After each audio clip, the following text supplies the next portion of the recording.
Welcome to the Great Detour. I'm Jess, your host. In this podcast, we talk about life's unplanned paths, those experiences that challenge and transform us in ways we never expected. Through honest conversations, my guests and I share inspiring stories and practical advice to help you navigate your own journey. I hope these stories inspire you to trust your path, embrace change with resilience, and step into your most authentic, empowered self. Hello, and welcome to the final episode of Season 2 of The Great Detour. I cannot believe it. 2 full seasons went by in the blink of an eye.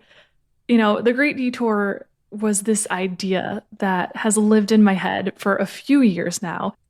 And I tossed it around a lot, always wondering if I had the courage to actually make it a reality. And then if I did make it a reality, if anybody would actually listen to it.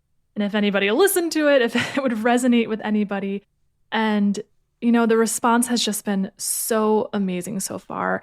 And I've gotten such incredible feedback and have had so many beautiful conversations with an incredible group of individuals who, you know, dedicated their time and were super vulnerable to come on the show. And it's just been such a beautiful experience so far. So I just want to thank all of you who have tuned in, who have listened and supported me on this journey. I really didn't know where it would go. And so far, it's just been such an incredible ride. So truly, from the bottom of my heart, thank you. Today, this is a solo episode. You're just getting me. I only did 1 solo episode in the first season. It's something I'm going to try to do a little bit more of. But yeah, I feel like I'm just sending a voice memo right now. Anybody who knows me or anybody who is remotely close to me knows that I love my voice memos. I send them to all my friends all the time. And I feel like I've actually converted a lot of my friends to sending voice memos. People who would never have ever considered sending them before now sent them to me. So I am quite proud of that. But yeah, I'm sitting here in my home office on a really gray, gloomy day in June. And it makes me laugh because I was talking to one of my best friends the other day. She lives in LA, and she was talking about how in LA they have June gloom, it's called. And I guess it's similar to this, where it's just a lot of overcast gray days. And I just sent her a voice memo back and I said, well, if LA is experiencing June gloom, then New York is experiencing June clinical depression, because the weather in New York has been atrocious lately. I think it's rained for every weekend for maybe 2 months straight. It's just nothing but rain and gray days. And it rained this last weekend, and it's Tuesday right now. It rained Monday, it rained today, and I think it's supposed to rain tomorrow. So I'm just hanging in there, holding on for some sunshine, but it is a good day to record because I don't have any FOMO for not being outside in the sunshine. Today's episode, I'd like to use this time to reflect on some things I learned since launching the Great Detour, as well as a pretty big personal update on my end. First things first, a little housekeeping. I'm going to be taking a little break for the summer. I am a huge believer in taking time to recharge and rest. I think it is super important and one of the most productive things you can actually do for yourself.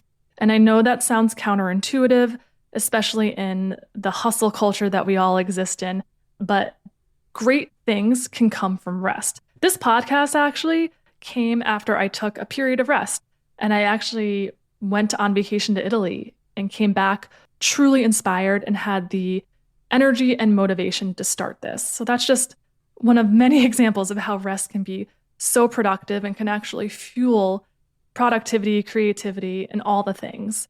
And though I've loved every second of this podcast producing process and the interviews and getting to know my guests, I will not lie to you, it is a grind. So I do need some time to recharge and rejuvenate.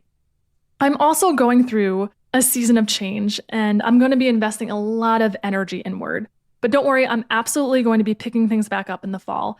And I may drop a solo episode or 2 in between now and then, TBD on that. But I'll also be dropping content online, so I will be around, and there will absolutely be more incredible detour stories and more interviews and episodes coming up in the fall. There is going to be a season 3. So definitely make sure you're subscribed. So as soon as I start launching season 3 episodes, you'll get notified and we'll be able to tune in. Some updates on my end. I've been hinting at this in a few of my episodes. So you may have picked up on it already. I've also kind of hinted at it on social, but I quit my job. And then I took a solo trip to Mexico to celebrate and spend some time with myself as I take my first step into this crazy new chapter. Mexico was really rejuvenating. I went to this resort that was kind of like a wellness retreat. So I went there and I did yoga and sound baths and I got massages and I did a Reiki healing. And it was just beautiful to step away from the grind, step away from normal life for a little bit and spend some time alone. And I also made some friends while I was there as well, which is beautiful. I always find when you travel alone, you will find fellow travelers who are also alone, or you'll just make friends. I tend to put myself out there more when I'm alone, and it was just a beautiful experience. I never traveled alone before I got divorced, and it's something now that I can't imagine not doing. I can't imagine not giving myself the type of freedom that I give myself when I travel alone. It was also a beautiful moment of seeing how far I've come, doing something that a few years ago would have been absolutely terrifying to me. And now it's something I absolutely love and enjoy. And I gave to myself as a gift to celebrate a big milestone in my life. But I am back now. I am rested and I am ready to share all about why I made this crazy, huge decision and where my head is at and, where I'm going to go next. When I started this podcast, I wanted to share detour stories, both mine and my guests, to inspire you and give you hope that there is light and healing and such an abundant life on the other side of whatever you're going through. And it was super important to me to make sure that not all of the detours were in the past. Though it's super inspiring to hear about people who've gone through really difficult things and are on the other side of it and thriving and living their best lives, I also wanted to show what it's like to be in the midst of a detour, because that can be really healing too, to know that somebody is in the thick of it with you and walking alongside you, navigating their own journeys. Because one of the most dominant feelings that I experienced during my own detours was isolation. It could feel like I was the only one going through the tough stuff while I watched the world go on around me. And I know that wasn't actually true, but it felt like that a lot. And it was just really, really lonely and really isolating. And I personally found a lot of comfort in other people's stories. And I was especially encouraged by those who were concurrently going through their own detours. Kara Sanchez, who is editor-in-chief of Get Griefy magazine, I had her on in episode 15. She said something that really stuck with me, and it's that misery doesn't love company. It just needs somebody to sit with it. And that really impacted me. And it's so true. When you're going through something, you just need someone to hold space, to say, yes, your feelings matter. What you're going through matters. And you're not alone. Me too. So that's really what I've been trying to build here with the Great Detour. These detours can be disorienting and even debilitating at times, but they're often the experiences that shake us awake to our true potential, to our heart's desires, and bring us home to the truest versions of ourselves, the versions that we long ago abandoned in pursuit of these lives that we thought we were supposed to lead, these lives that we thought we were supposed to want. I want to be incredibly transparent with you as I embark on this next detour of mine. I left my job without a traditional roadmap, and I'll explain a little bit more about that in a minute. But I don't have it all, quote unquote, figured out. I am following a deep gut knowing, and I am excited, confident, hopeful, a little scared, but absolutely know I am doing the right thing for me. With an, oh my God, what the fuck did I just do moment peppered in here and there. Because though I strive to live a soul-led life, your girl is still human and I still have my moments for sure. So don't think that I'm going in this with complete confidence at all moments. I certainly have my moments of self-doubt and waking up in the middle of the night about it. Let's get to the juicy part, quitting my job. Before we get into that, I need to provide a little bit of background. Quitting my job is very unlike me. If you know anything about me, you know that this is so unlike me to do something like this. I talked about this in my trailer for the Great Detour, but I have historically been your quintessential type A, overachieving girl with a plan, always 10 steps ahead, always knowing where I was going and how I would get there. I have been grinding since middle school, and that's not hyperbole. For so long, I equated my value and my worth with how much I could achieve or produce. It was something I didn't realize until I was in therapy much later in life as an adult. And it was a really hard realization to swallow. But a lot of what I thought was my ambition was actually me trying to outrun this deeply ingrained fear that I wasn't enough, that I wasn't worthy or lovable if I didn't have some sort of achievement to bolster me. So I did that for a very long time. I racked up awards in school. I became salutatorian of my class in high school. I graduated summa cum laude in college. And I don't say any of this to impress you. I'm smart, but these achievements were fueled by an insane drive to prove myself, to show the world, look, I matter, to show myself, look, I matter. And I carried that through my adult life, trying to be the perfect wife, climbing the corporate ladder while having a hot dinner on the table every night, laundry folded and put in drawers, fresh groceries in the fridge, never asking for help, never even thinking I deserved the help, just on this constant quest for perfection. And let me tell you, it's exhausting after a while. But if I was perfect, I could avoid the truth that I was completely empty inside, completely detached from myself and my essence. And as Leah Brathwaite said in our last episode, episode 20, just emotionally and spiritually bankrupt. This manifested in my body as well, as these things often do. When you don't pay attention to yourself, your body will cry out for help. Your body will get your attention. And it manifested in my body through chronic anxiety and oftentimes gastrointestinal issues. It was like my soul and my body were trying to get my attention and say, slow down, stop, listen for a minute. But never once did I stop and ask myself, what do I want? Or more importantly, is this who I really am? It wasn't until I got divorced that I asked myself that question, who am I? And it was such a transformational question. And it changed the entire course of my life and really was the Kickstarter for my healing journey. I have been a corporate girly my entire career because that's what successful, independent, perfect girls do, right? We climb the ladder, we break glass ceilings. So I started off my career in book publishing, working my way through some of the biggest publishers in New York, leading marketing campaigns for a lot of their bestsellers. And it was a great gig. I enjoyed it a lot. I'm an English minor, communications major. I love reading, so it was awesome.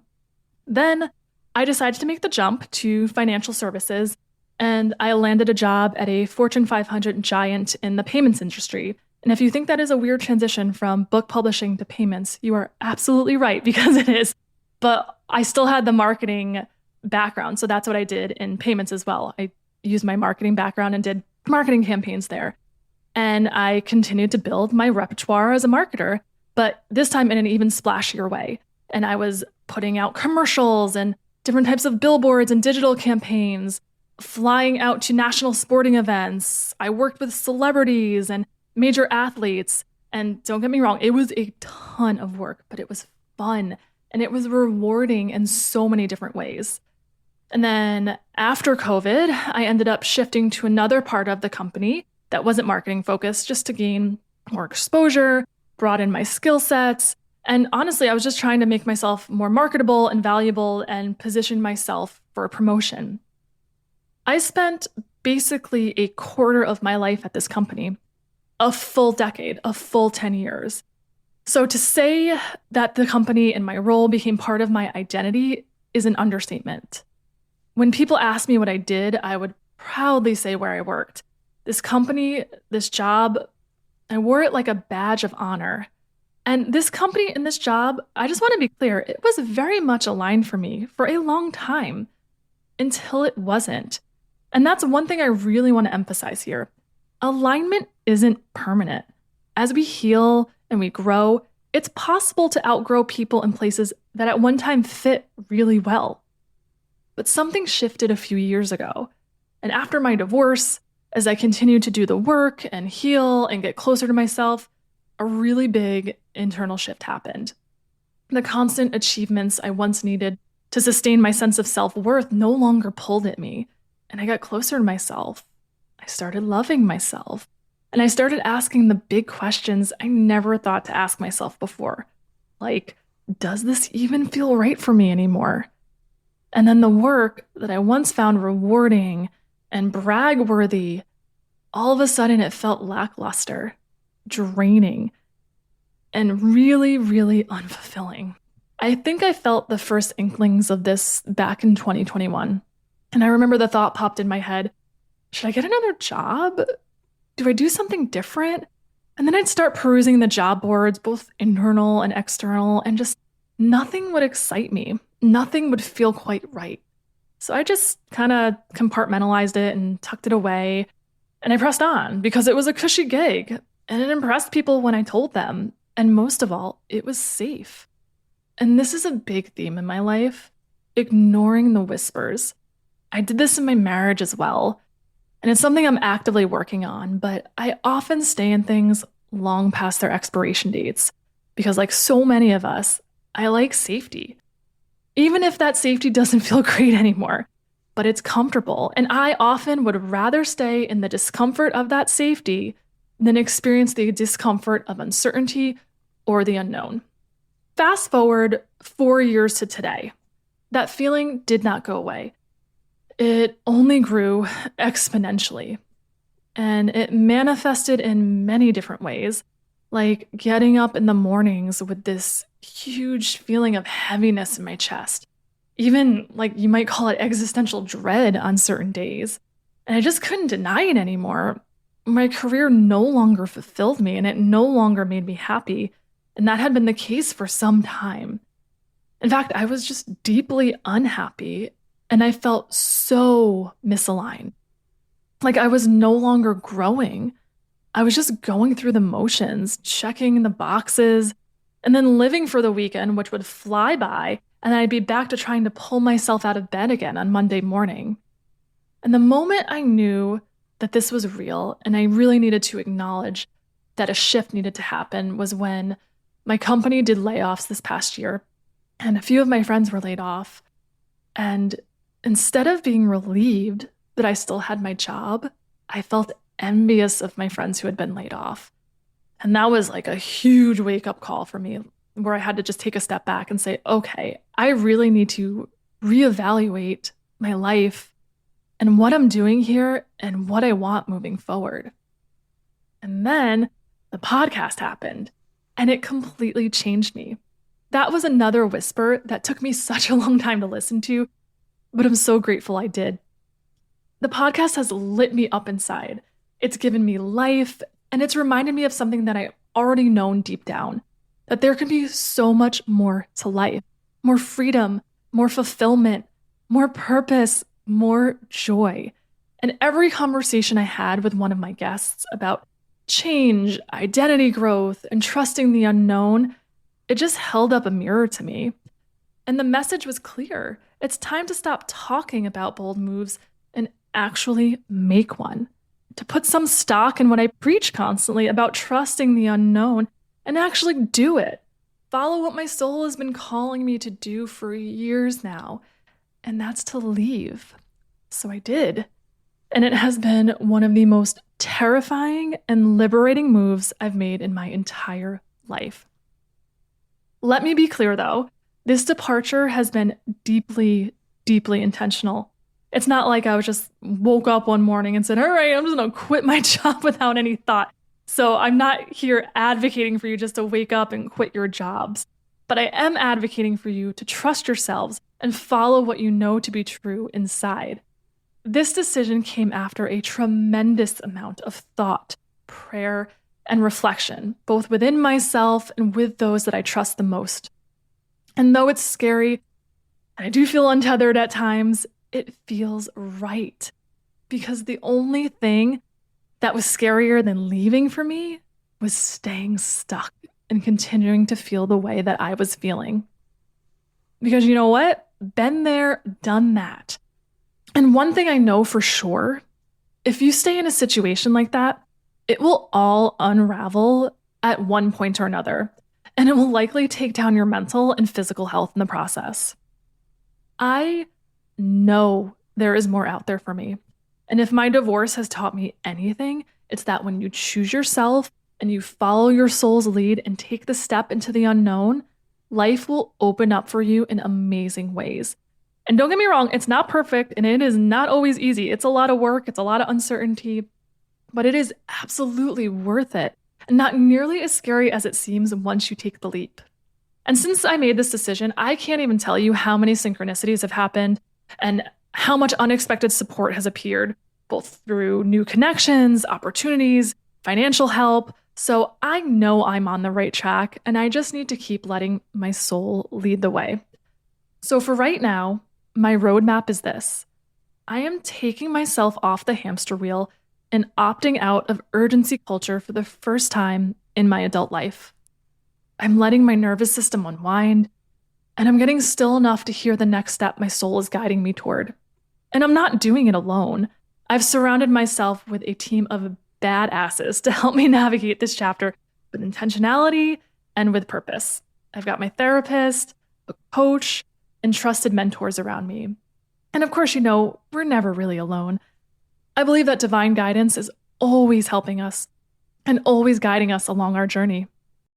For the better part of 39 years now, I took a very default path in my life. I lived the life I thought I was supposed to live. But I want more for the second half of my life. More purpose, more freedom, more joy, more abundance, and more love. That's another one I'm working on, calling in my equal and capable partner.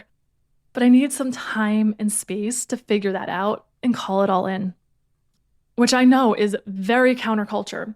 Breaks are often perceived as lazy, unambitious, even reckless. But I will tell you this with confidence. This is none of those things.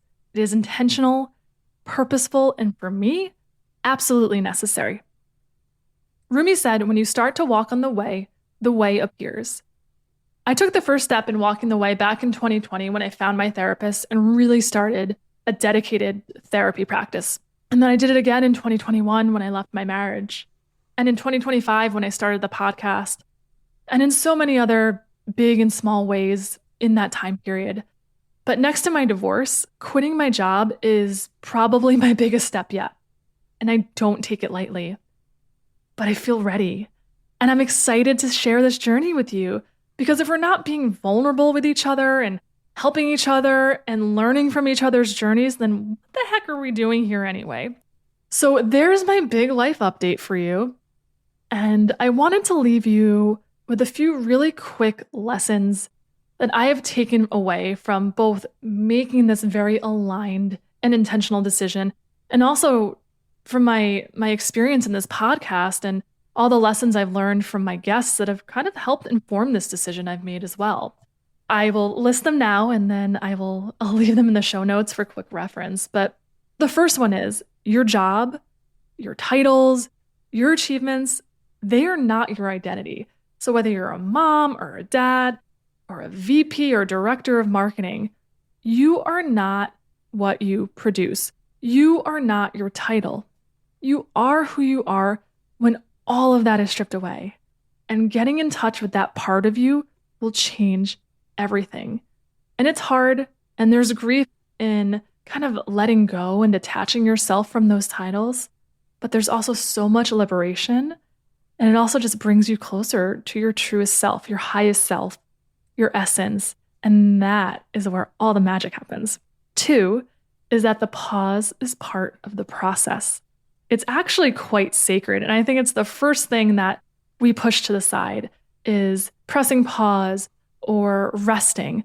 But growth doesn't only happen in the doing, it also happens in the quiet, in the in-between, and in the moments when you decide to stop. It's a necessary part of the journey, and I overlooked it for a really long time, but the more I do it, the more I take intentional time to get quiet, get still, step out of the grind, that's when I have my biggest up levels.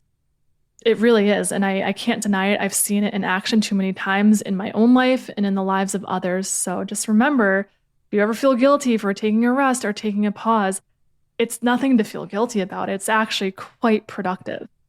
3, letting go is often how you find your way back to yourself. And it sounds kind of crazy, just letting go of the roadmap, but it's true. Shedding old roles or expectations can feel so scary, but it's also where freedom begins, because that is when you can start asking those big questions, asking yourself, who are you? What do I like? What am I curious about? What lights me up inside? What makes me excited? And that will lead you in the direction that your soul is calling you into. 4, clarity doesn't come from having it all figured out. It actually comes from trusting yourself enough to move anyway. This was a big one for me. I always had to have the plan, always needed to be 10 steps ahead and know exactly what I was doing and try to really anticipate how things would work out. And that's just not the way life actually works. Sometimes clarity comes from just taking the first step, and that's what I'm doing here. All I know is that I need to take myself out of the game for a little bit to figure out what is next. And I know that clarity is going to come from this time, working with my coaches and mentors to really hone in on what lights me up, what are my values, what are my priorities, and what's an industry or a title or a role that would be a good fit for me, that will help me achieve the goals I want to achieve and have the kind of life I want to build. Courage creates momentum. You just have to have the courage to take that leap, to take that first step in the direction that you want to go. And then after that, the next step always reveals itself. If you're like me, if you're a type A and you're used to having it all figured out, this is definitely going to be an adjustment for you. Something to get used to, not having the 5-year plan or the 10-year plan, but just having a few steps.